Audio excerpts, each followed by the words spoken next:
매주 금요일 다양한 문화 소식과 함께 구석에 숨은 과학 이야기를 나눠보는 과학 스포일러 시간입니다. 오늘은 더운 여름의 시원함을 느낄 수 있는 다큐멘터리 영화를 준비했습니다. 먼저 화면으로 만나보시죠. Not in a cocky way, but people just know who I am from surfing, and I've created a good media presence, and I want to take advantage of that. Next 2 weeks full time.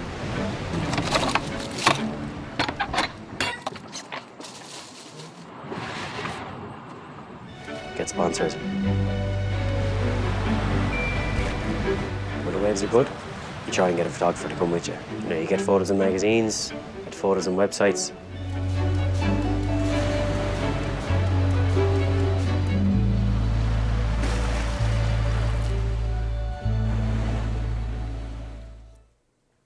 오늘도 양회영 기자와 함께하겠습니다. 안녕하세요. 네, 안녕하세요. 네, 요즘처럼 이렇게 더운 여름에 이렇게 시원한 바다를 보니까 대리만족을 느끼는 것 같은데요. 네.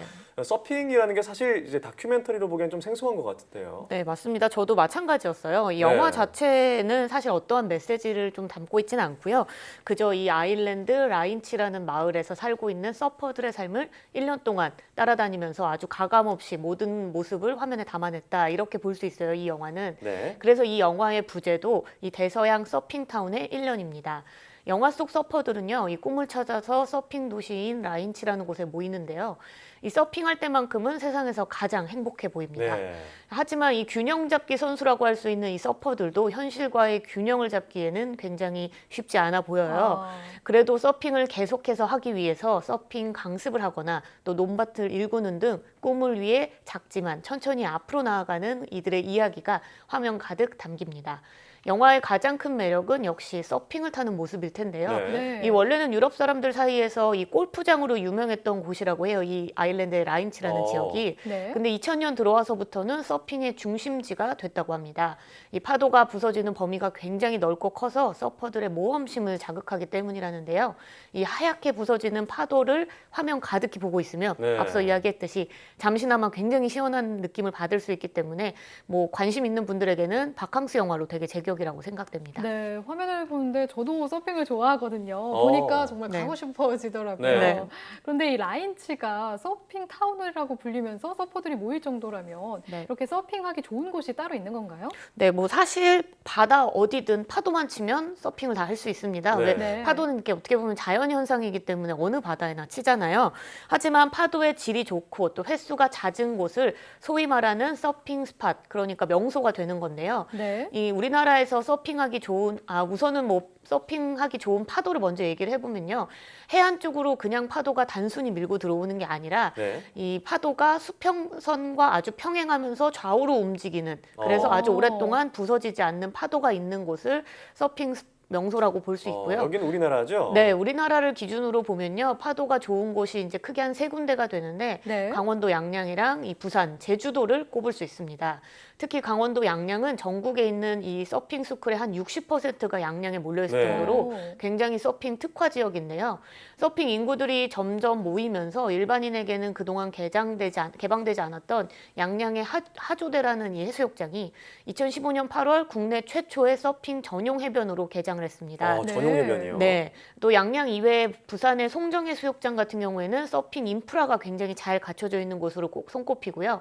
또 제주도 중문해수욕장도 이 서퍼들이 되게 좋아하는데 네. 파도가 굉장히 잦고 또 크기가 다양하기 때문에 작은 파도에서는 초보자들이 또 큰 파도에서는 숙련자들이 함께 서핑을 즐길 수 있는 좋은 곳이라고 합니다. 네, 정말 확실히 요즘에 서핑을 즐기시는 분들이 굉장히 많아진 것 같아요. 네. 저 같은 경우에도 작년에 주문진에서 처음으로 서핑을 해봤거든요. 네. 네. 네, 이 국내 서핑 산업이 뭐 지금처럼 활성화되기 시작한 게 이제 앞서 이야기했던 강원도가 되게 중심이었고 네. 특히 양양의 하조대가 이 오픈하기 시작한 이후부터였거든요. 그래서 최근 한 3년 사이에 이 서핑을 즐기는 사람이 2015년에 한 3만 명이었는데 올해는 15만 명으로 5배나 늘었다고 합니다. 네, 저도 작년에 서핑을 해봐서 어. 네. 저도 그 중에 한 사람입니다. 네. 좀 잘 타시나요? 열심히 타고 왔습니다.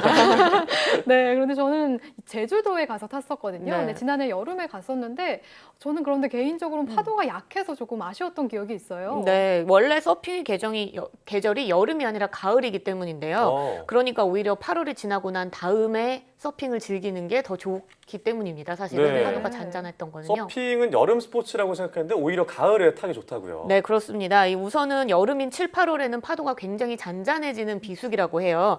그리고 또 바다가 굉장히 차가운 것도 서핑을 즐기기에 여름이 부적합한 이유인데요. 네. 네. 우리가 여름에 원래 바다를 가는 건 시원한 바닷물에 들어가기 위해서잖아요. 그렇죠. 이 차가운 바다가 데워지려면 육지보다는 오랜 시간이 걸리기 때문인데 올해는 이례적으로 사실 더웠기 때문에 조금 앞당겨질 수는 있긴 하지만 서핑 슈트를 입고 바다에 들어가도 별로 춥지 않고 또 햇볕도 부드러워지는 9월과 10월이 오히려 서핑의 제철이라고 볼 수 있습니다.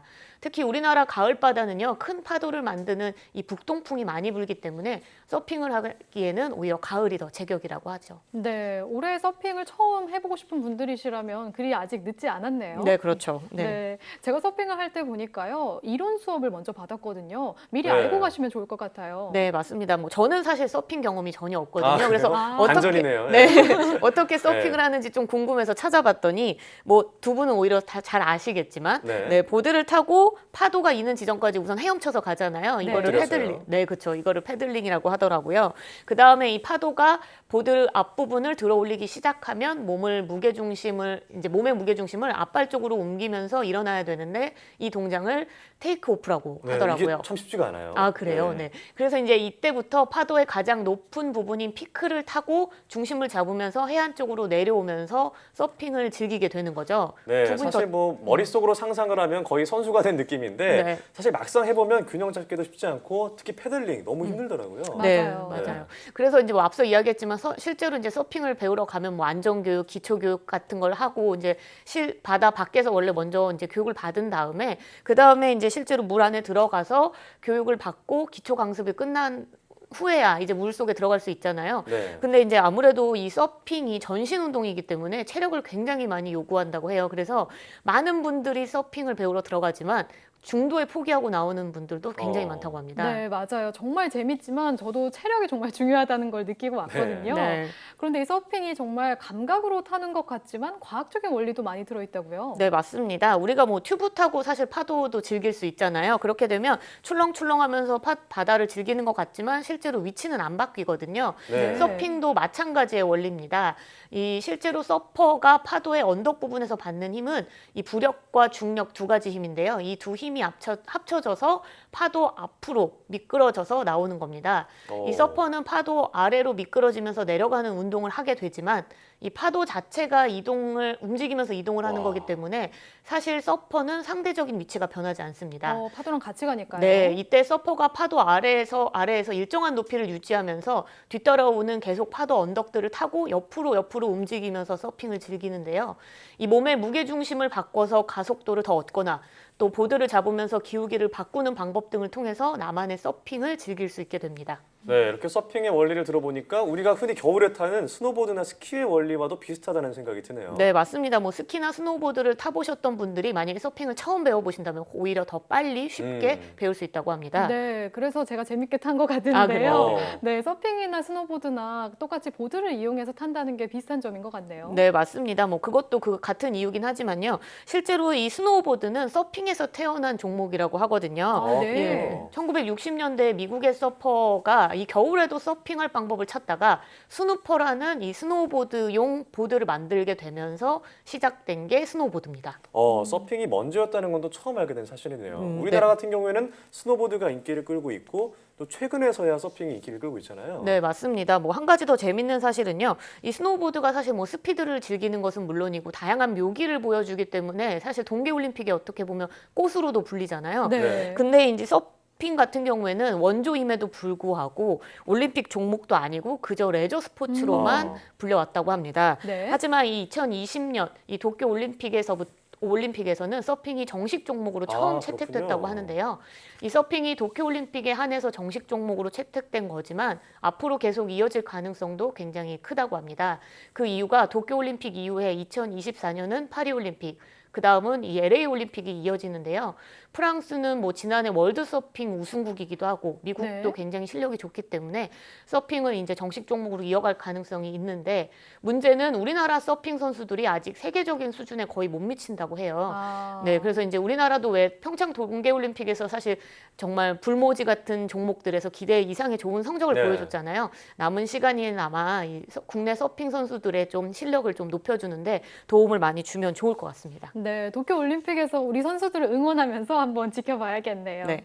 그러면 이쯤에서 오늘 소개한 영화의 별점 함께 확인해 볼까요? 네, 영화 비트윈 랜드 앤 시 별점 2개 반이고요. 서핑을 향한 소확행, 뭐 소소하지만 확실한 행복은 많이 담기지만 서핑 초보에게는 서핑의 매력을 알기엔 조금은 어렵지 않았나 싶습니다. 아, 그렇습니다. 영상들을 계속 보니까 시원함이 느껴져서 저도 다시 타고 싶다는 생각이 드는데 가을이 좋다고 하셨죠? 네. 네, 한번 가보도록 하겠습니다. 오늘 말씀 고맙습니다.